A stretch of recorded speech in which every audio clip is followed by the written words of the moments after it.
Pessoal, vocês estão vendo aí a imagem do vídeo, não tá? Não estão vendo? Isso aqui representa um diagrama de comando, tá? O diagrama de comando e o diagrama de força de um sistema de partida direta com reversão. O que é uma partida direta com reversão? No vídeo a gente observa que o objetivo da partida direta com reversão é fazer mudança do sentido horário para anti-horário no motor elétrico, tá? E o comportamento das máquinas elétricas trifásicas, como que elas funcionam? Para você realizar uma reversão, é necessário que você altere pelo menos uma das fases. Então, quando você faz o fechamento do motor elétrico, vocês estudarem máquinas elétricas, a gente tem lá o fechamento em estrela e temos um fechamento em triângulo. Esse fechamento, a gente pode fazer ele de forma automática. E ele é feito de forma automática como? Ele é feito de forma automática através de um diagrama de comando e de um diagrama de força que vai fazer essa mudança de uma dessas fases de forma automática. Pessoal, eu queria pedir a vocês que estão com o microfone aberto, no momento que eu estiver falando, manter fechado, porque gera um ruído aqui para mim, tá bom? Aí vamos lá, diagrama de comando. Então aqui a gente tem a linha amarela indicando que está chegando energia. Tenho aqui o disjuntor de entrada, que é o mesmo disjuntor, nesse caso aqui do circuito de comando, está realizando o intertravamento com o diagrama de força. Então, no momento que eu pressionar esse E1, olha só, toda a linha ficou amarela. Então, essa linha ficando amarela quer dizer que eu estou chegando com o nível de tensão 220 volts aqui nesses terminais, né, nos bornes do contato B1, 13, do B2 o 13, e a gente também está alimentando os bornes do contato C1 e C2 dos contatores. Observem que aqui, olha, diagrama de comando, tá as bobinas de C1 e a bobina de C2. Bem, quando eu comentei com vocês com relação à inversão da fase, observem que essa fase, olha, essa e essa estão ligadas no borne 1, 3 e 5. Observa que essa fase aqui, olha, se a gente olhar na nossa esquerda, ela é a primeira. Aqui, olha, ela ficou sendo a última, ou seja, a fase R ela foi invertida, tá? Quando ela passou pelo contator C2. E isso vai proporcionar a mudança do sentido de giro do motor elétrico. Então, se eu apertar C1, essa máquina vai rodar no sentido horário, tá? Observem a seta aqui, ela está rotacionando no sentido horário. O contator C1, o contato se fechou, né? Os contatos que eram abertos se fechou. E se eu apertar o botão B2, o que vai acontecer? C2 entra em operação e observem que o sentido de rotação da máquina ocorreu. Agora a máquina está rotacionando no sentido anti-horário. Uma das grandes, preocupações nesses tipos de comando, de esquerda para direita, de abrir e fechar, porque eu posso estar utilizando essa partida direta com reversão para me rotacionar para um sentido e para o outro. Então, se a gente pensar numa válvula, no registro do seu chuveiro, se eu quero automatizar ali, o motor vai girar para a esquerda para abrir e vai girar para a direita para fechar. Então, isso acontece em sistemas com válvulas motorizadas. Então, é uma partida direta, é uma partida com reversão. Eu tenho que preocupar com o intertravamento disso. Eu não posso fazer isso de forma brusca, ou seja, que venha acontecer de forma repentina, porque os elementos mecânicos que compõem aquela máquina, eles vão se danificar, tá? Porque eu vou fazer uma mudança repentina de sentido. Então, para isso, todo sistema que é partida com reversão, ele exige um intertravamento. Observem para você ver.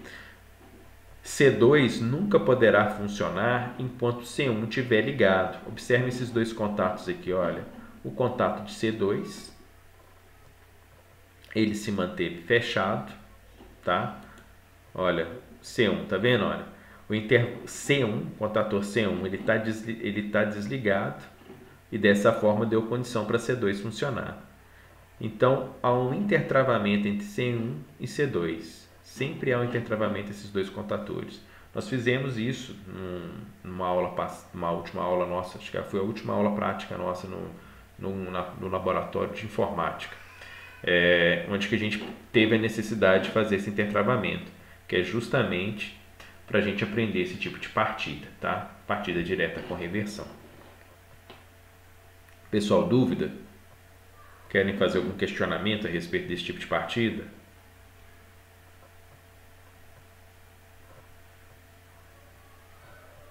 Tá tranquilo? Então vamos continuar aqui. Eu quero abordar com vocês hoje na aula chaves auxiliar de fim de curso. Tá? O que vem ser essas chaves auxiliares de fim de curso? Essas chaves auxiliares de fim de curso são sensores que têm a função de predeterminadas, caso atinja uma ou mais partes móveis do equipamento controlado, ela tem a função, seja de sinalizar ou seja de desligar esse equipamento, tá? Então, são esses tipos de sensores aqui, ó. São esses tipos de sensores, chaves fim de curso. Se nós estivéssemos lá no laboratório, a gente tem esses modelos lá, a gente poderia observar. Então, qual que é a função deles? Eles funcionam como um dispositivo, um sensor mecânico, tá? É um sensor mecânico. Ele não tem um elemento aqui automatizado. No momento que eu gere uma força nesse sentido, essa parte aqui, ó, funciona como um botão.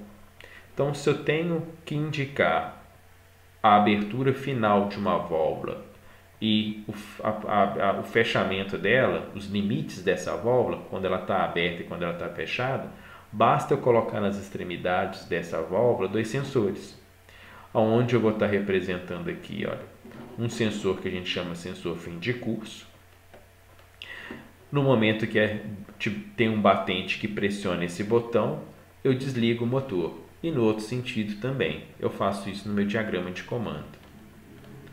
A simbologia para esses tipos de interruptores, tá? Para esses tipos de sensores fim de curso, é representado sempre por um contato 13 e 14, normalmente aberto, e 21 e 22. Dentro da lógica de comandos, e a gente observando as normas relacionadas a NR12, que é de proteção de equipamentos, sempre é necessário que usamos os contatos 21 e 22 para fazer seccionamento. Por que isso? Caso você venha com um condutor elétrico e alimenta para receber ou enviar informação para o seu CLP e ele se rompa, não tem sinal aqui, é impossível de você dar acionamento nessa máquina, tá? Então, dentro da sua lógica de intertravamento, sempre é importante utilizar contatos normalmente fechados para esses tipos de sensores. Você tem a possibilidade de usar o contato normalmente aberto, mas ele geralmente vai ser utilizado para sinalização. O contato que você vai utilizar para desenergização do equipamento em caso de situação de limite, ou seja, de emergência, você vai utilizar um contato normalmente fechado, nunca um contato normalmente aberto. Isso é questões intrínsecas de segurança dentro de uma planta industrial. Qual que é a constituição desses sensores? Tá? Ele é basicamente composto por um corpo ou carcaça, blocos de contatos e um elemento de acionamento cabeçote. Então, o que é o corpo? O corpo é responsável pela proteção mecânica dos contatos e bornes, serve como suporte e fixação do elemento de acionamento. Esses tipos, tá, de contatos, de sensores fim de curso, a gente tem vários modelos. Quanto maior for a robustez, ou seja, a pancada que ele vai receber da máquina para poder indicar o posicionamento, maior deverá ser a robustez dele. Melhor deverá ser a robustez. Eu vou entrar aqui na internet, só para vocês verem aqui um fabricante, olha. Deixa eu ver se eu consigo aqui.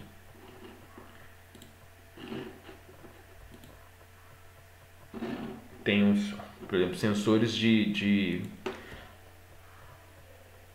Emelk.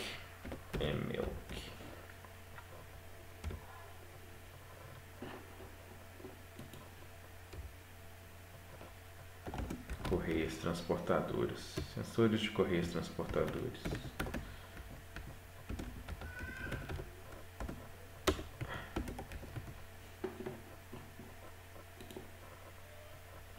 Então, observem aqui, olha, se a gente for imaginar uma correia transportadora, imagens,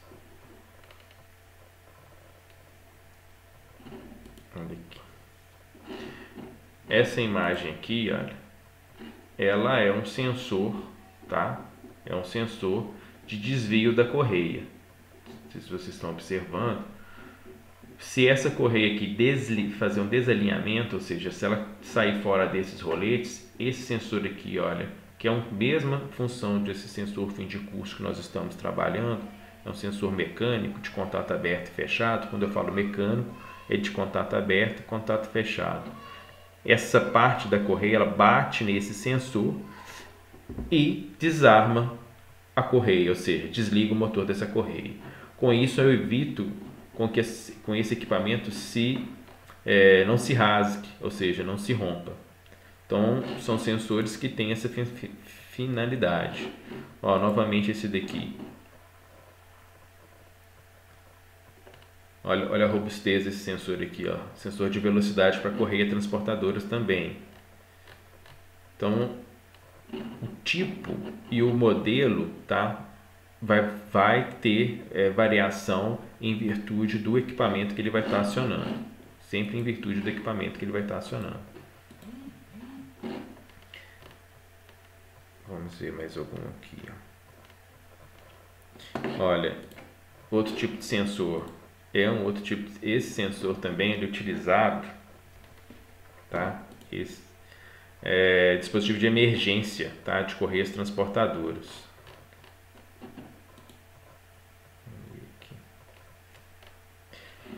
Então, o que acontece? Mesmo princípio de funcionamento, ao longo do transportador de correia você tem esse sensor, aqui se amarra, tem uma linha, né, um cabo vermelho, em que você vai estar colocando esses sensores ao longo do transportador. Caso alguém caia em cima do transportador, o operador vai puxar a corda e esse transportador vai parar. Esse site aqui mostra até o preço, né? Um sensor desse aqui, R$ 4.888. Vamos ver aqui, olha, se a gente encontra mais alguns sensores aqui. Ó, sensores tipo pedal, que era muito utilizado em sistemas de prensagem. Sensor tipo pedal. Olha só. São também características de sensores fim de curso, tá? Mas não é isso. Sensores.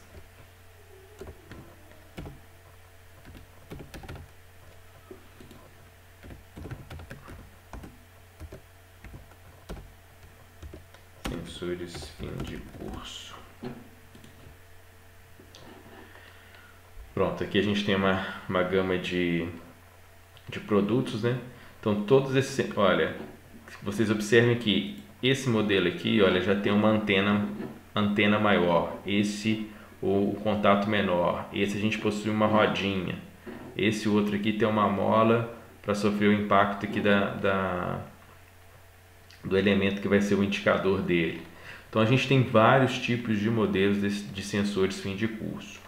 E voltando lá à explicação da nossa apostila, o corpo, né? Quando a gente fala o corpo, que é todo esse invólucro, vai depender de onde ele for ser aplicado, ou seja, da pancada que ele vai receber.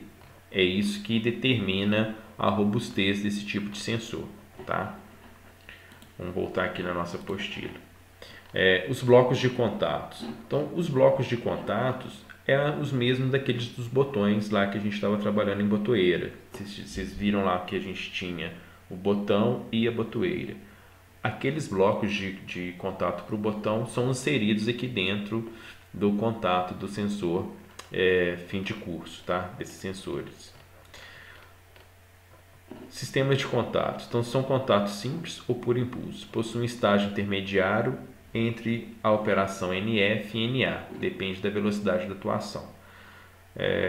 Existe a possibilidade, tá, nesses tipos de sensores, de vocês, antes de desligar o equipamento, ter algum estágio. Exemplo, a questão lá do desvio de correia. Às vezes, no primeiro estágio, não é necessário desligar o motor. Deixa a correia em operação, em funcionamento, normal, mas acende um alerta lá no supervisório da sala de automação. Olha, a correia está tendendo a desalinhar. E quando atingir o segundo estágio, aí sim a gente desliga todo o equipamento. Então você tem a possibilidade de comprar sensores desse tipo de função com estágios para estar fazendo a atuação do seu comando circuito. Contatos instantâneos. Olha, não possui estágio intermediário, ou seja, a operação dos contatos NF e NA acontecem de forma simultânea, tá? Então você encostou, fez a pressão nesse contato, né, na parte de contato do seu sensor, ele automaticamente já vai criar a comutação do sinal NF e NA. Ok? O elemento de acionamento.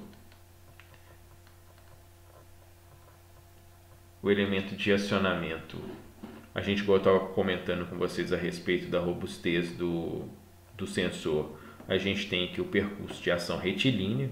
Então, ou seja, se eu tiver que aplicar uma força nesse sentido aqui, ele não é próprio para isso.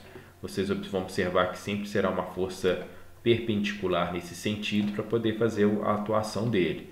Então, se eu tiver que usar esse tipo de percurso de ação retilínea, ele deverá ser colocado de forma perpendicular. Posição angular, eu já consigo aqui, olha, ter a força nesse sentido. Então essa antena ela vai girar e mudar.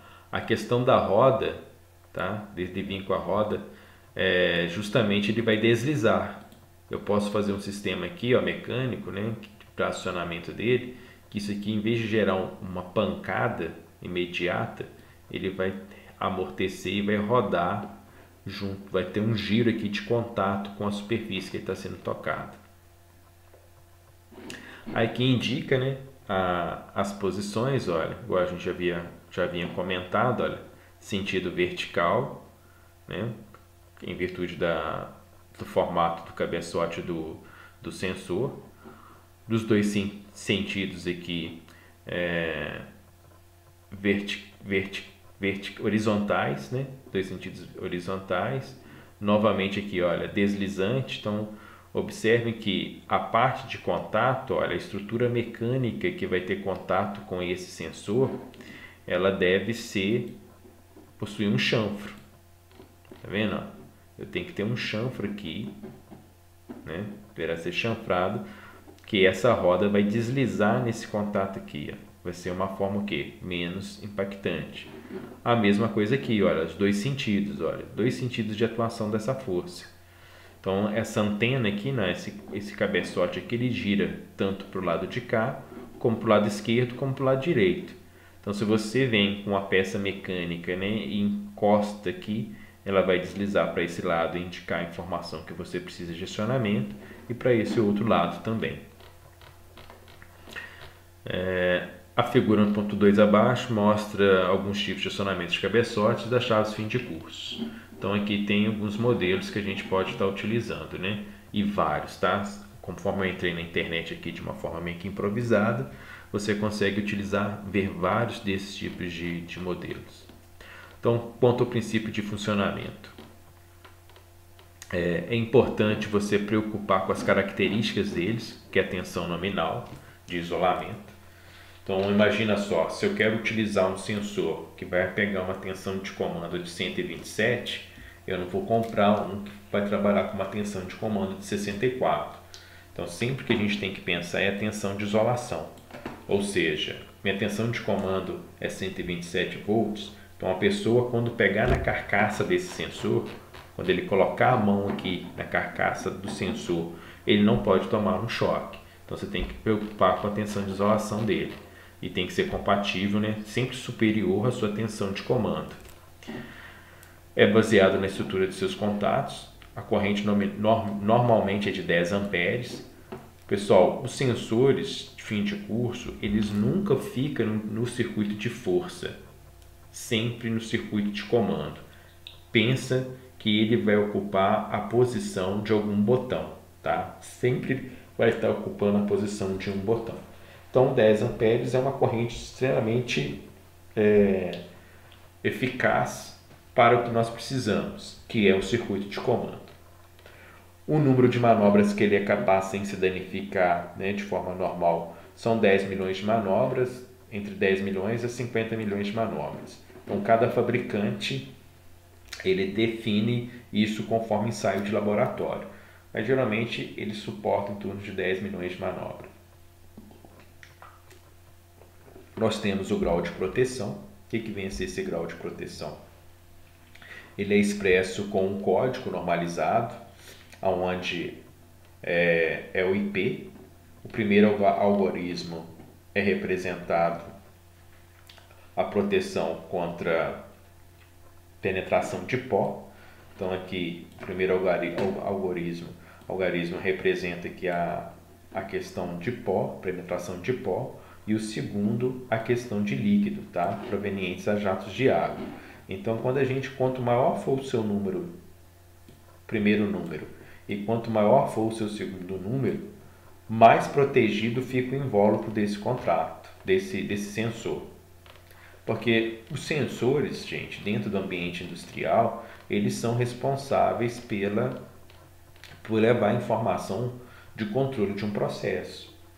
Então, às vezes, a gente especifica errado um simples sensor desse fim de curso, você gera uma parada de produção que vai provocar perdas de milhões para a empresa. Então, os mínimos detalhes eles devem ser considerados na especificação de um sensor desse, tá? Tem que ser considerado. Se eu for colocar um sensor desse em um local que corre o risco de se romper uma tubulação de água, ou ele vai trabalhar no tempo, né? No tempo, e um ambiente com poeira, eu tenho que me preocupar com relação ao grau de proteção desse instrumento, tá? Então eu tenho que especificar ele de uma forma que os contatos vão resistir à agressão do ambiente que ele está instalado. Chuva, poeira, excesso de poeira, porque quem conhece a área industrial, o que mais a gente tem é uma tubulação de água rompida e poeira. Então os equipamentos ele tem que ter um grau de proteção compatível com o ambiente que ele está instalado, tá? Então aqui é uma tabela onde a gente tem as questões, né, de P65, 63. Então se eu quero, por exemplo, um sensor sem proteção, então ele vai ser 0 e 0. Então ele não tem proteção nem de sólido nem de líquido. Se eu quero uma proteção contra acessos acidentais, né, eu não estou impedindo, eu estou só bloqueando o acesso de ferramenta à parte viva, ou seja, aos cabos que estão instalados lá dentro do sensor. É o 3. Se eu quero uma proteção contra jatos de água, então vai ser 35, né, 35. E se eu quero um com o máximo de P, né, que é o 66, então, ou seja, todas as partes são completamente protegidas com blindagem à prova de pó, ou seja, eu tenho certeza que não vai entrar pó nesse instrumento, e eu posso submergir ele na água, que também não tem problema, ou seja, ele trabalha submerso. Então é um IP66. Lembrando que a gente tem que ter bom senso, né?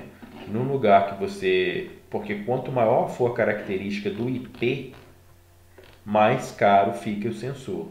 Mais caro é o sensor. Então a gente tem que saber definir de forma correta para ter as características de viabilidade econômica do seu equipamento que você está escolhendo.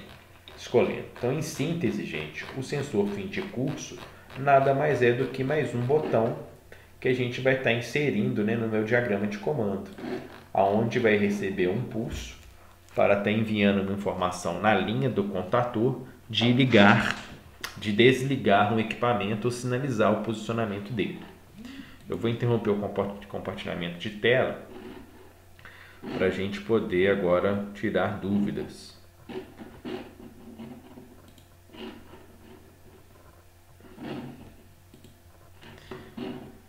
Pessoal, dúvida? Querem fazer alguma pergunta?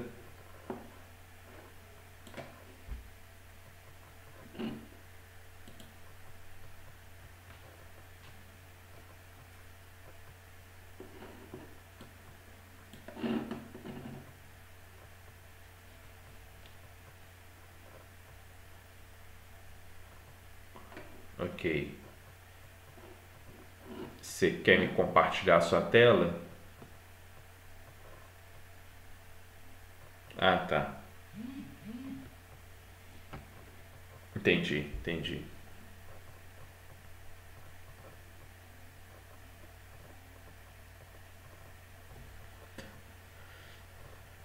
Ah, tá. Eu vou compartilhar a sua tela aqui. Vou compartilhar a tela novamente pra gente ver se a gente acha junto. Só um minuto aqui.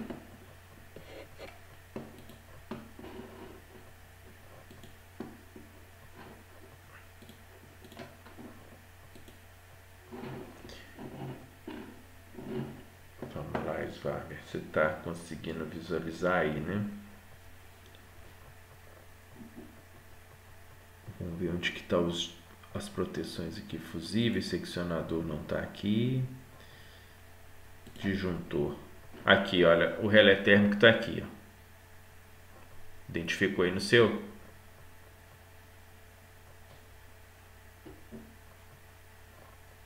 Ele vai estar lá dentro das proteções. Identificado?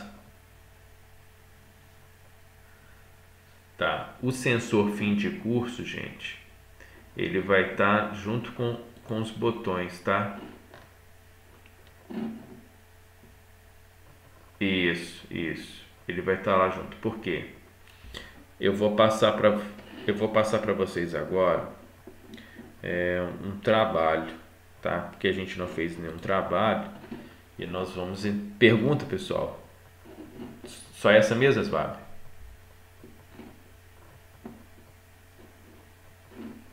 Então vamos lá. Esse trabalho, eu não estou avaliando ele ainda por enquanto, mas deve valer uns 10 pontos, tá? Referente à nossa disciplina. A gente já estava, se nós estivéssemos com aula presenciais, nós já estaríamos fazendo prova. Então, o que eu penso? Eu pensei que os pontos de trabalho a gente deve dar sequência na distribuição e no retorno às aulas presenciais, e como a gente ainda não sabe como vai ficar essa reposição, aí nós faríamos as provas de 30 pontos, mas ainda a gente não tem um parecer nada sobre isso, é meu pensamento. E os trabalhos a gente vai fazendo aqui, de forma remota. Então esse trabalho, eu não quero que vocês não precisem de fazer eles agora na próxima semana, vocês vão desenvolvendo aos poucos. Até o final da semana que vem a gente define uma data. Então esse trabalho ele compreende em uma revisão de todos aqueles da nossa aula vista e vai proporcionar a vocês também a leitura da apostila. Eu coloquei a apostila para vocês no grupo, a nossa apostila de comandos elétricos, no grupo de vocês semana passada, novamente coloquei essa apostila lá para vocês. Então o que vai acontecer? A gente consegue, com esse trabalho, fazer uma revisão. Vocês vão conseguir respondendo alguns questionamentos e às vezes gerando algumas dúvidas. Então a gente tem toda uma parte teórica, tá? Que vai da questão até a questão 17, e a questão 18 é justamente a parte de comando, que agora nós temos que começar a desenvolver esses comandos através do card Simulink. O Esvaber passou para nós o link para baixar e eu até baixei o português para mim aqui, está na minha tela aqui. Baixei, instalei, está funcionando. Eu acho interessante vocês também começarem a estar instalando esse simulador na máquina de vocês, porque nós não vamos ter uma forma de estar entendendo ou compreendendo os circuitos de comandos elétricos sem esse simulador. Quem não tiver condições, né, de instalar isso, não tem um computador que se possa fazer isso, faça à mão. E todas as aulas, né, eu vou estar corrigindo, eu não vou deixar, eu quero deixar vocês refletirem, desenvolverem, mas eu sempre vou estar apresentando a solução do comando. Eu vejo que comando elétrico é raciocínio lógico, às vezes o caminho que eu vou tomar vai ser diferente do seu, mas o propósito de chegar no ponto de controle daquela máquina vai se chegar. Então a gente pode trabalhar dessa forma. Então eu peço que vocês desenvolvam, né, ao longo desses dias aí, e a gente define essa data mais à frente, vão desenvolvendo, mas para a próxima aula, e eu digo próxima aula não a de amanhã, tá?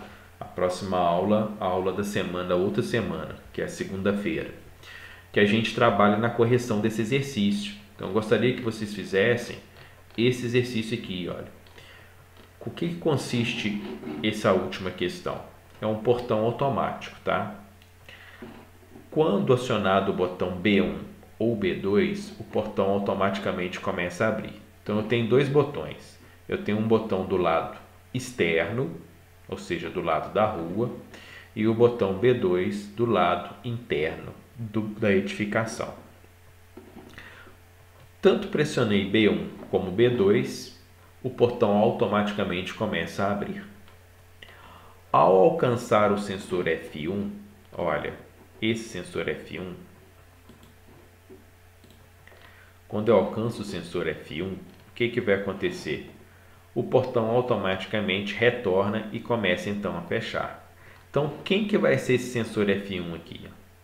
Vai ser esse sensor fim de curso que nós acabamos de estudar, tá? Então, esse sensor F1 é um sensor fim de curso, aonde o portão vai encostar e o que tem que acontecer?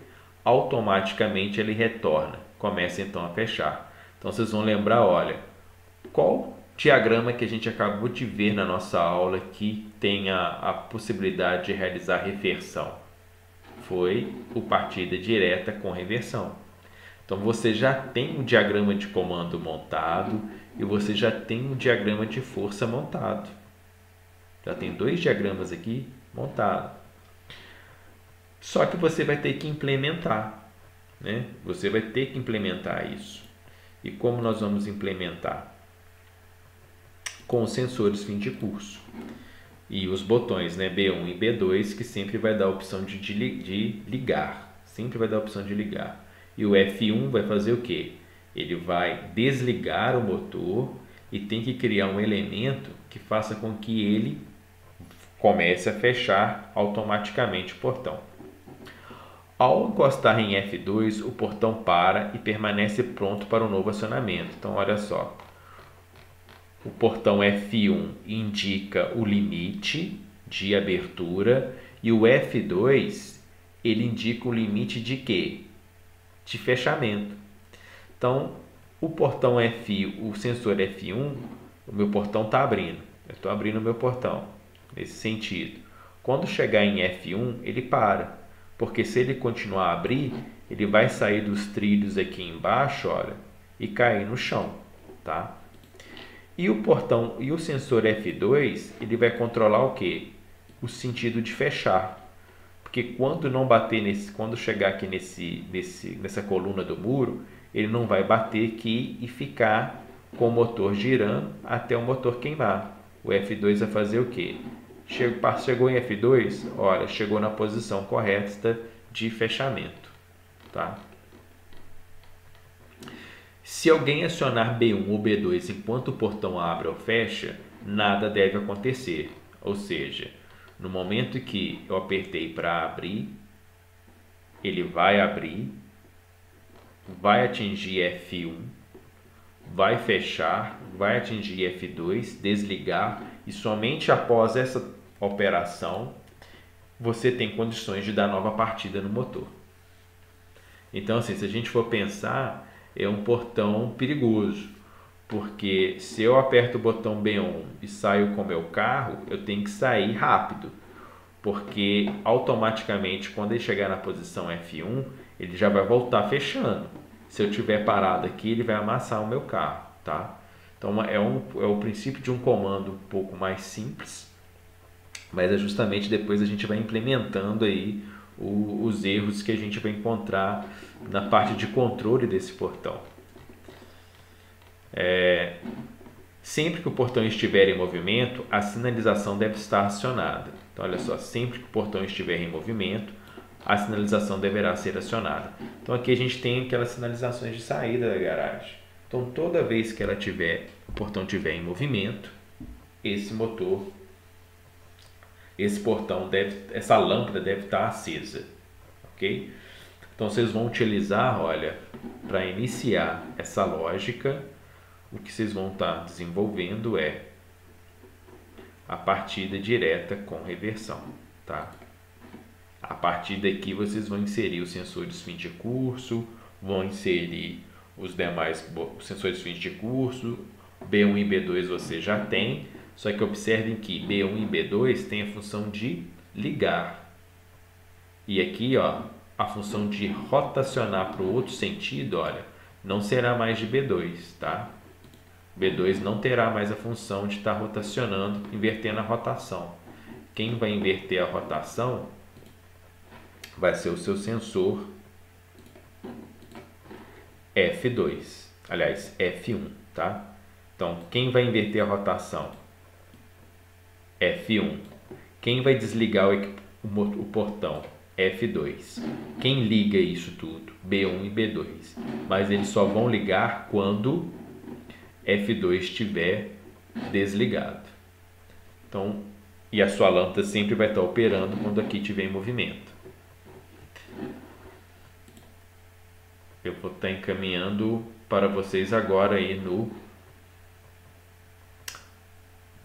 WhatsApp de vocês, tá? No final da aula aqui, eu vou encaminhar no WhatsApp de vocês esse trabalho. E eu queria que vocês trabalhassem no CAD Simulink. E quem não tem computador, desenvolve aí na mão. Desenvolve na mão. Sim. Você pode responder no caderno, tá? Você pode deixar no seu caderno, ok?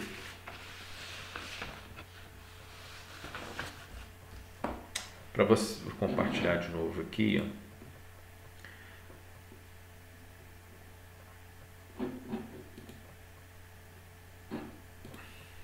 Compartilhar de novo a tela com você aí. O CAD Simu, você tem aqui em cima o zoom, tá vendo? Olha, aí é só você dando zoom aqui que você consegue aumentar essa tela, tá bom? Mais dúvida, gente? 16 pessoas na sala, pessoal, muito bom, tá? Muito bom a presença de vocês, assim. Escrevam, não esqueça de escrever para mim os nomes aqui, ó. Me manda mensagem de quem entrou agora por último, para a gente poder manter uma presença. Pessoal, dúvida? Mais alguma dúvida? Quem quer perguntar alguma coisa?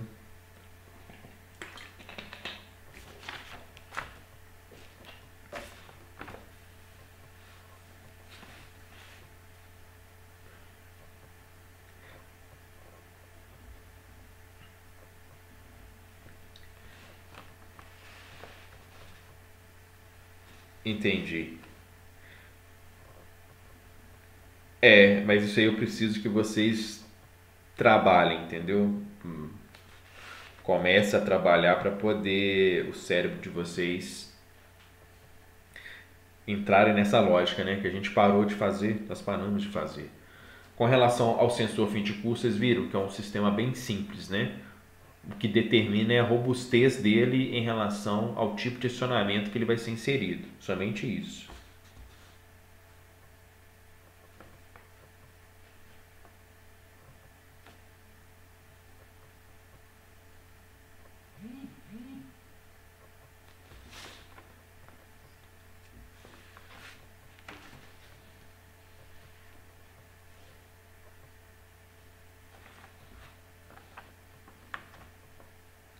Ele é um contato, ele é igual um botão, tá?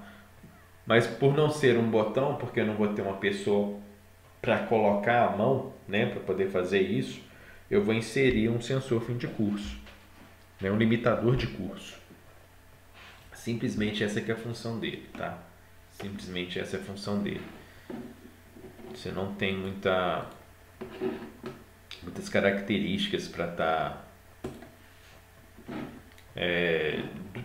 para complicar esse tipo de sensor. Ele é mecânico, é um sensor mecânico.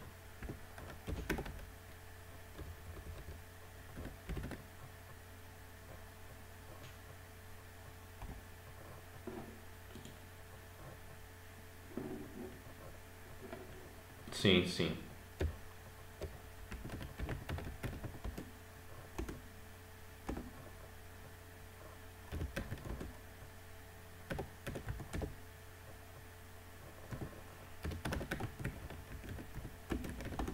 Pessoal, podem perguntar. Não, a sala online ela é mais silenciosa. A presencial se fala-se mais.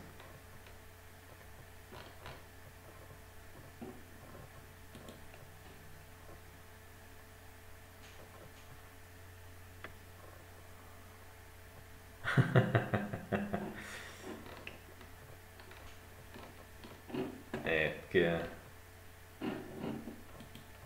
o pessoal tá com preguiça. Bem, pessoal, essa era a mensagem que eu tinha para passar para vocês hoje, tá? Amanhã a gente tem um primeiro horário. Amanhã eu vou falar sobre relé temporizadores, tá bom? A gente vai falar sobre os relés temporizadores. E vamos dar sequência à matéria. Sim, inglês.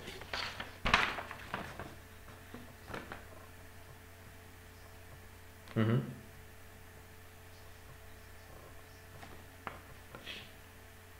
Poderia. Poderia sim, seria uma forma, tá? Mas não preocupe em solucionar esse problema agora, beleza? Isso a gente vai fazer mais à frente. Preocupa em fazer o que tá sendo solicitado, que é o controle dos sensores ali F1 e F2. Aí depois a gente tenta corrigir. Isso aí, isso. Desligar no F2 e no F1 reverter o sentido de rotação do motor. Ou seja, bateu F1, o portão volta. Aí lá no contato de C2, né, tem que entrar o sensor fim de curso. Olha, se eu for, vou voltar aqui, ó, compartilhar com vocês. Então, aonde ficaria o sensor fim de curso de vocês? Olha, no lugar aqui, ó. No momento que bater F2, né, bater o meu sensor F1, desculpa, F1, o que tem que acontecer? Tem que acionar C2 e C1 tem que desligar. Então, quanto que acontece? Quando eu apertar o F2, bater em F2, entra C2.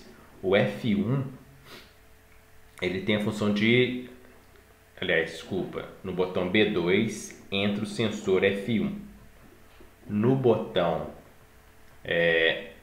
F2, tá? O sensor F2 vai entrar no local do botão desligar.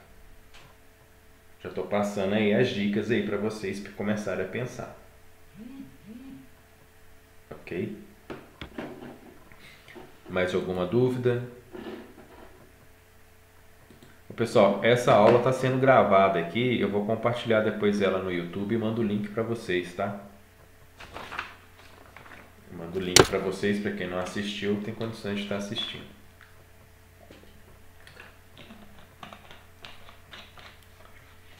Dá para vocês reverem e depois tirar dúvida. Só não tem o áudio de vocês, né? Vocês vão me escutar respondendo, mas não tem o áudio, que eu estou usando o fone de ouvido e o microfone. Se eu tivesse deixado o áudio aberto no computador também, você ia pegar a fala de vocês. Ok?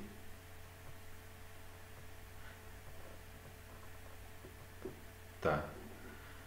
Beleza, pessoal? Podemos combinar então amanhã às 19 horas? Eu passo orientações via WhatsApp, tá bom? Quem quiser se manifestar, perguntar outra coisa, também estamos disponíveis.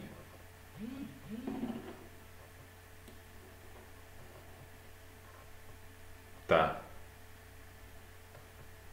Ok, então. Ok, então. Beleza, então. Boa noite, Asbaber. Boa noite, pessoal. Até mais, tá?